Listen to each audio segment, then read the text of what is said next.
본문 말씀 마태복음 9장 14절에서 17절 말씀입니다.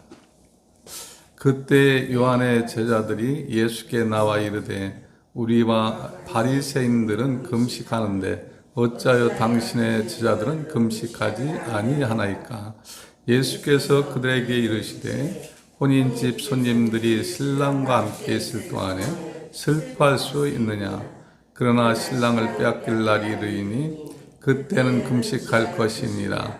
생배 조각을 낡은 옷에 붙이는 자가 없나니 이는 기운 것이 그 옷을 당겨 해짐이 더하게 됨이요 새 포도주를 낡은 가죽 부대에 넣지 아니하나니 그렇게 하면 부대가 터져 포도주도 쏟아지고 부대도 버리게 됨이라. 새 포도주는 새 부대에 넣어야 둘이 다 보전되니라. 아멘.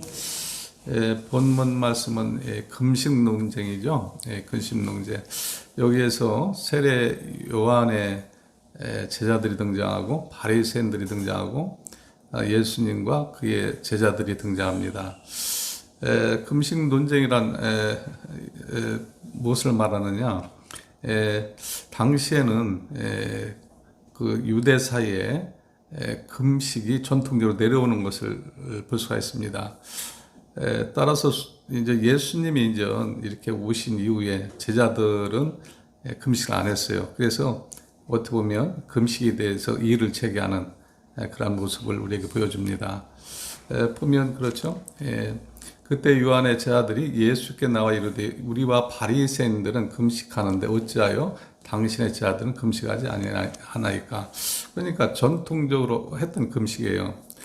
그러니까 월요일날, 목요일날 그렇게 전통적으로 유대 사이에 금식했다는 것을 말합니다. 바리새인들이 그렇게 특별히 했다는 것을 보여주고요.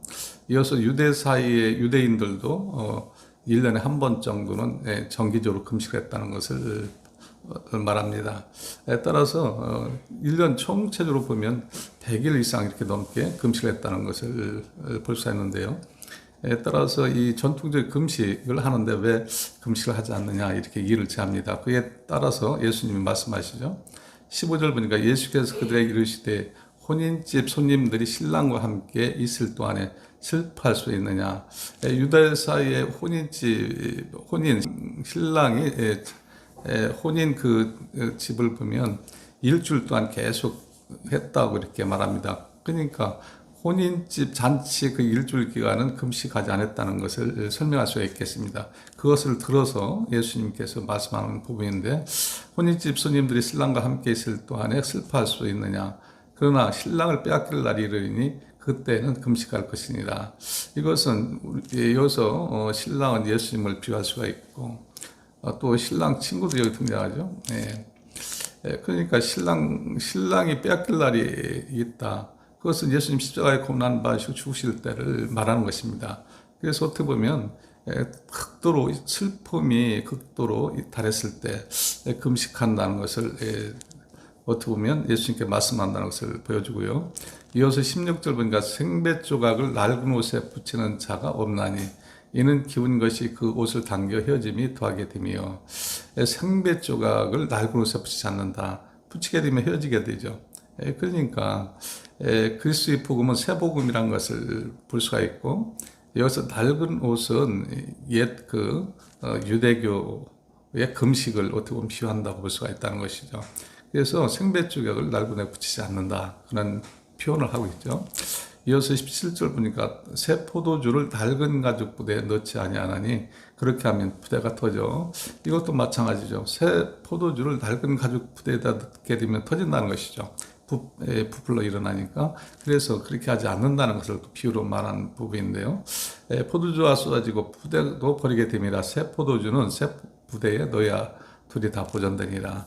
쉽게 해서 그리스도의 복음이 새 복음이 왔는데 옛 전통을 그대로 지키는 것이 마땅치 않다. 그것을 어떻게 보면 예수님께서 의도적으로 말씀하고 계시다는 것을 볼 수가 있다는 것이죠. 따라서 금식은 우리가 일반적으로 많이들 합니다만은 어떻게 보면 내 육신을 죽이고 영을 살리는 일이죠. 그러니까 여기서도 예수님이 표현을 하죠.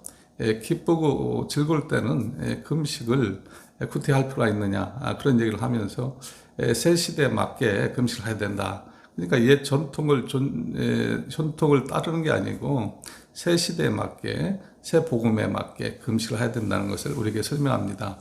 그러죠. 오늘날도 이 성도들이 유대 전통을 따라서 금식하지는 않죠. 뭐 유대인들처럼 여기 등장하는 바리새인이나 이런 유대인들처럼 금식하지는 않습니다. 일주일에 뭐 정해놓고 하는 건 없잖아요. 그러죠? 그래서 시대에 맞게 우리가 금식도 해야 된다. 금식은 쉽게 해서 육신을 죽이고 영을 살리는, 그러니까 극도로 슬픔에 이르렀을 때 하는 금식. 그리고 뭐 저 같은 경우는 금식도 저도 여러 번 했습니다만은 뭐 시련에 직면했을 때, 시험에 직면했을 때 보통 금식을 합니다. 금식을 통해서 육신을 죽이죠. 그래서 영을 살리는 그런 일을 합니다. 그래서 그런 때 보통 금식을 한다는 것이죠. 그러나 우리도 습관적인 면이 없잖아 있어요. 뭐 고난주 안에 보통 고난주기니까 금식한다, 이런 전투 아닌 전통이 세워지는 것을 볼 수가 있는데, 그것도 어떻게 보면 새 시대에 맞지 않는 그런 금식이라는 것을 볼 수가 있다는 것이죠. 어떻게 보면 개별적으로 금식은 보통 이루어지는데, 그 금식이라는 것은 여기서도 표현한 것처럼 기쁘고 즐거운 그런 상태에서 금식하는 게 아니라 극도로 슬픔에 잠겼을 때라든가 육신의 정욕을 죽이려고 할 때라든가, 그러니까 영적으로 살리기 위해서 육신을 죽일 때, 이런 때 보통 금식한다는 것을 말합니다. 따라서 저와 여러분들이 바른 금식을 통해서 하나님의 뜻을 깨닫고 하나님의 은혜를 입고 살아가는 저와 여러분들을 예수님의 축복합니다. 그래서 오늘도 이 본문 말씀 통해서 새 시대에 맞게 금식도 해야 된다, 그것을 우리에게 설명한다는 것을 꼭 기억하시고, 이 아침도 이 말씀을 깊이 묵상하고 기도함으로 승리할 수 있는 하루가 되기를 예수님의 축복합니다.